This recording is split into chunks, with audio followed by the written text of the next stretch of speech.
তো এই সমস্ত দাবি নিয়েই মূলত আজকে বেলা 11টায়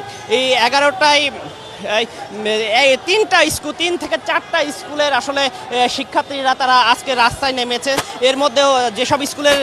ছাত্ররা আসলে রাস্তায় নেমেছে তাদের মধ্যে সরকারি বিজ্ঞান college and school and college, Tejgaon সরকারি উচ্চ বিদ্যালয় এবং হোলি ক্রস স্কুল অ্যান্ড কলেজের ছাত্ররা, যারা আসলে এই 11টার দিকে তারা মূলত গত পরশুদিন যে একজন পথচারী হত্যা হয় রিফাত, তারা যেটা আমাকে এখনো আমি বিষয়টা না, তো তার ছাত্ররা যেটা বলছে রিফাত নামে একজন গত পরশুদিন আসলে এই সড়ক দুর্ঘটনায় মারা যায় এবং সেই রিফাতের বয়স আসলে এই ছাত্রদের বয়সই এখন